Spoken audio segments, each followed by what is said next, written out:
আল্লাহর কালাম শোনা যাবে না, বরং দিলের কান দিয়ে মনোযোগের সাথে আল্লাহর কালাম শুনতে হবে। এটা হলো 1 নম্বর আদব। আর 2 নম্বর আদব হলো আশেপাশে যারা আছে তাদের সাথে পারস্পরিক কথা বলা যাবে না, কনসেন্ট্রেশন ব্রেক করা যাবে না, আবুল তাবুল কোনো কথাবার্তা বলে সময় নষ্ট করা যাবে না। আল্লাহ বলছেন ওয়া আনসিতু, কোরআন পড়া হলে, কোরআনের আলোচনা হলে নীরব হয়ে যাও, চুপচাপ হয়ে যাও, কথাবার্তা বলো না। কারণ যখন আল্লাহর কথা শুরু হয় তখন আমার আপনার মতো দুর্বল বান্দার কথার কোনো দাম থাকতে পারে? সেই আল্লাহ বলছেন ওয়া আনসিতু, চুপচাপ হয়ে যাও, নীরব হয়ে যাও। এই দুটো কাজ যদি আমরা করতে পারি, 1 নম্বর হলো যদি আমরা মনোযোগী হতে পারি, 2 নম্বর যদি আমরা নীরব থাকতে পারি, তাহলে কি হবে? আল্লাহ তাআলা বলছেন লাআল্লাকুম তুরহামুন, আশা করা যায় তোমাদের উপরে আল্লাহ রহম করবে। এই দুটো কাজ ঠাকুরগাঁওয়ের মানুষ করতে পারবেন তো ইনশাআল্লাহ? আপনারা খুব নীরব মানুষ, অ্যাক্টিভ শ্রোতা, খুব পছন্দ হয়েছে আপনাদেরকে। আমার বাড়ি সিলেটে, আমাদের সিলেটেও এই পরিবেশ পাওয়া যায় আলহামদুলিল্লাহ। এই পরিবেশটাকে আমরা কয়েক মিনিট বজায় রাখতে পারবো ইনশাআল্লাহ।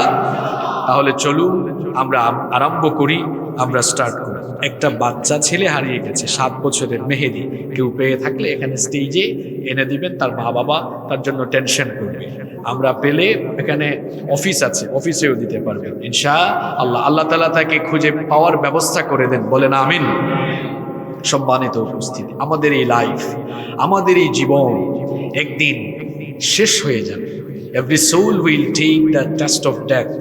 প্রত্যেকটি প্রাণসত্তাকে মরণের স্বাদ আস্বাদন করতে হবে। আমাদের জীবন হলো এমন, এর কোনো ওয়ারেন্টিও নাই, এর কোনো গ্যারান্টিও নাই। শেষ হয়ে যাবে এই জীবন। জীবন ঘড়ির কাঁটা একদিন থেমে যাবে, মৃত্যু অবধারিত। পৃথিবীতে সকল ধর্মের, সকল বর্ণের মানুষ, অনেকে স্রষ্টাকে অবিশ্বাস করে, পরকালীন জীবন বা পুনরুত্থানকে অস্বীকার করে, কিন্তু মৃত্যুকে অবিশ্বাস করে পৃথিবীতে একজন মানুষও। হিন্দু, বৌদ্ধ, খ্রিস্টান ভাই বোনদেরকে বলেন আপনারা মারা যাবেন, এটাকে অবিশ্বাস করেন? তারা বলবেন না, আমরা জানি সকলকেই একদিন মারা যেতে হবে। তবে আমাদের ঈমান এই জায়গায় ডিফারেন্ট। আমরা মরণের পরে পুনরুজ্জীবন, আল্লাহ আবার পুনরুত্থান ঘটাবেন, আমাদেরকে জিন্দা করবেন, জীবিত করে হিসেব চাইবেন। এই ঈমান আমাদের আছে, কিন্তু মুশরিকদের নাই। তো আমাদের এই জীবন, এটা বড় ক্ষণস্থায়ী জীবন। এর স্টার্টিংও আছে, এন্ডিংও আছে, শুরু আছে, শেষও আছে। কিন্তু আখিরাতের যে জীবন, এর শুরু হবে, কোনো শেষ, জোরে বলেন, শেষ হবে না। ওটাই আসল জীবন, ওটা স্থায়ী জীবন। আমরা পড়ে আছি অস্থায়ী জীবন। আমরা পড়ে আছি এই ক্ষুদ্র রং তামাশার জীবনের এই চাকচিক্যের মোহে পড়ে আমরা অনেকেই দিগ্ভ্রান্ত, পথভ্রষ্ট হয়ে গিয়েছি। অথচ আল্লাহ কি বলছেন? বাল তুকসিরুনাল হায়াতাদ দুনিয়া ওয়াল আখিরাতু খায়রুন ওয়া আবকা। তোমরা দুনিয়াকে প্রাধান্য দাও, কিন্তু মুমিনের জন্য আখিরাত হলো উত্তম আবাসস্থল। সুবহানাল্লাহ। মারা যাওয়ার পরে প্রত্যেকটি মানুষ আফসোস করবে, নেককারও আফসোস করবে, বদকারও আফসোস করবে। আজকের আলোচনার টপিক হলো আফসোস। আলোচনার টপিক কি? আফসোস। আমি খুতবার ভেতরে যে আয়াত তেলাওয়াত করেছি ওইটা আফসোসের আয়াত। কোরআনে এরকম আফসোসের বেশ কয়েকটা আয়াত আছে। মরণের পরে প্রত্যেকটি মানুষ, জুড়ে বলেন তো, কি করবে? সবাই বলেন, আফসোস করবে। নামাজিও করবে, বেনামাজিও করবে, জান্নাতিও আফসোস করবে, জাহান্নামীও আফসোস করবে। আপনারা বলবেন হুজুর এটা কেমন কথা? জান্নাতির কি কোনো আফসোস থাকতে পারে? সে তো জান্নাতেই চলে গেছে। হ্যাঁ, আফসোস থাকবে, কারণ জান্নাতে সকলের স্ট্যাটাস, সকলের মর্যাদা কিন্তু সমান হবে না। জান্নাতে শহীদের মর্যাদা একরকম। জান্নাতে আমল অনুযায়ী যার যার ফয়সালা হবে, যার যার স্তর ভাগ হবে। কারণ জান্নাতকে 8টি স্তরে ভাগ যিনি করেছেন তিনি কে? জান্নাতেরও আফসোস থাকবে। কিরকম আফসোস? আসেন আমরা হাদিস থেকে জেনে নিই। ইমাম তিরমিজি রাহিমাহুল্লাহ তার তিরমিজির ভেতরে হাদিস এনেছেন। হাদিসের বর্ণনাকারী সাহাবী সাইয়্যিদুল মুহাদ্দিসিন, সবচাইতে বেশি হাদিস বর্ণনাকারী সাহাবী আবু হুরায়রা রাদিয়াল্লাহু আনহু। তিনি নবী করিম সাল্লাল্লাহু আলাইহি ওয়াসাল্লাম থেকে বর্ণনা করেছেন, আল্লাহর নবী বলেছেন, মা মিন আহাদিন ইয়ামুতু ইল্লা নাদিম। আল্লাহর নবী বলেছেন, এমন কোন ব্যক্তি নাই যেই ব্যক্তি মরণের পরে আফসোস করবে না। প্রত্যেকেই মরণের পরে আফসোস করবে। আর আফসোসটা, আল্লাহর নবী যখন এই কথা বললেন, সাহাবায়ে কেরাম তখন জিজ্ঞেস করলেন, ওয়া মা নাদামাতুহু ইয়া রাসূলুল্লাহ। আমরা বলি সাল্লাল্লাহু আলাইহি ওয়াসাল্লাম, ওগো আল্লাহর রাসূল, সেই আফসোসের ধরনটা কেমন হবে, কেমন আফসোস হবে? আল্লাহর নবী তখন বললেন, ইন কানা মুহসিনান নাদিমা আল্লা ইয়াকুনু ইজদাদা। যদি মুহসিন ব্যক্তি হয়, সৎকর্মশীল হয়, ইমানদার হয়, নেককার হয়, তাহলে সে আফসোস করবে, কেন আমি আরো বেশি করে নেক আমল করলাম না। যদি আরেকটু নেক আমল করতাম, জান্নাতে আমার মর্যাদা আরেকটু বাড়িয়ে দিতেন কে? সৎকর্মশীল ব্যক্তি আফসোস করবে, কেন সে আরো বেশি করে সৎকর্ম করলো না। অন্যদিকে ওয়া ইন কানা মুসিআন নাদিমা আল্লা ইয়াকুনু নাযা। অন্যদিকে যে ব্যক্তি বদকার, দুরাচারী, পাপী, গুনাহগার, সেই ব্যক্তি আফসোস করবে, হায় রে হায়, কেন আমি দুনিয়াতে থাকা অবস্থায় নিজের জীবনকে পরিশুদ্ধ বানিয়ে তওবা করে কেন ঈমান আর আমল নিয়ে হাসরের ময়দানে আসলাম না। এই হাদিস থেকে বোঝা গেল, সৎকর্মশীল ব্যক্তি সেও আফসোস করবে, আবার বদকার ব্যক্তি সেও আফসোস করবে। সৎকর্মশীলদের চাইতে অসৎকর্মশীলদের আফসোসের পরিমাণ হবে কম না বেশি? কিয়ামতের ময়দানে দুরাচারী, পাপাচারী, গুনাহগার, পাপিষ্ঠরা অনেক রকমের আফসোস করবে। আল্লাহ তাআলা সেই জাহান্নামীদের 9টি আফসোসের কথা কোরআনে কারীমের ভিন্ন ভিন্ন সূরা, ভিন্ন ভিন্ন আয়াতে বলেছেন। আমরা যেন দুনিয়াতে থাকা অবস্থায় এই কাজগুলো করে আখিরাতে আফসোস না করি, এজন্য আজকেই আমরা এই কাজগুলো থেকে তওবা করে জীবনকে নতুন ধাঁচে সাজানোর জন্য আমরা আলোচনা শুনে সেই সিদ্ধান্ত নিয়ে বাড়ি যাব বলি ইনশাআল্লাহ। তাহলে কথা বলেন তো দেখি, জাহান্নামীরা কিয়ামতের ময়দানে জাহান্নামীরা মোট আফসোস করবে কয়টা বিষয়ে? আওয়াজ তো পুরুষের মতো হলো না, শরীফার মতো হয়ে গেছে।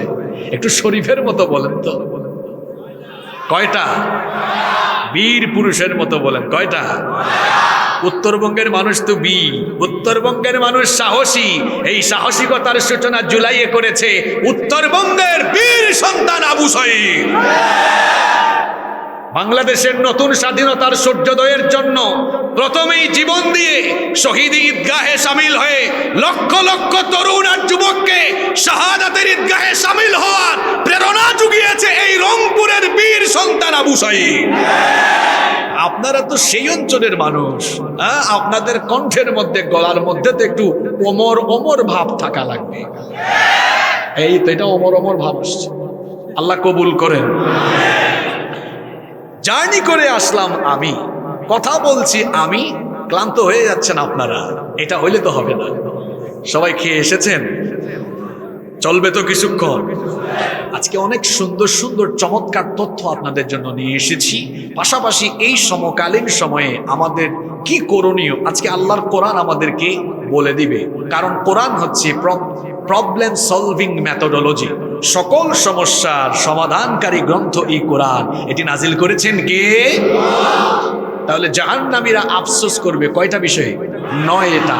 1 নাম্বার আফসোস, প্রথমেই তারা আফসোস করবে, আহারে আমি যদি হাসরের ময়দানে হাজির না হয়ে আজকে যদি আমি মাটি হয়ে যেতে পারতাম। প্রথমেই কি আফসোস করবে? মাটি। কেন মাটি হওয়ার আফসোস করবে? এর একটা কাহিনী আছে। মুস্তাদরাকে হাকিমের ভেতরে এই হাদিস বর্ণিত হয়েছে।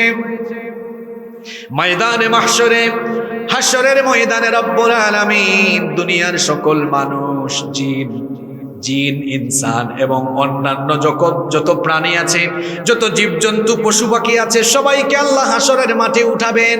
কিন্তু মানুষ ছাড়া সকলের হিসাব নিকাশ শেষ করে আল্লাহ বলবেন, তোমরা সবাই মাটিতে পরিণত হয়ে যাও। মানুষ এই দৃশ্য দেখবে, হাসরবাসীরা এই দৃশ্য দেখার পরে জাহান্নামীরা তখন বলবে, হায় হায় হায়, আমাদের সামনে তো বিচার আছে, আমাদের সামনে হিসাব আছে। যদি আমাদেরকে হিসাবের সম্মুখীন, বিচারের সম্মুখীন না করে যদি আমাদেরকে জাহান্নামে না দিয়ে ওদের মতো মাটি বানিয়ে দেওয়া হতো, তাহলে আজ আমরা হিসাব নিকাশ থেকে, জাহান্নাম থেকে বেঁচে যেতে পারতাম।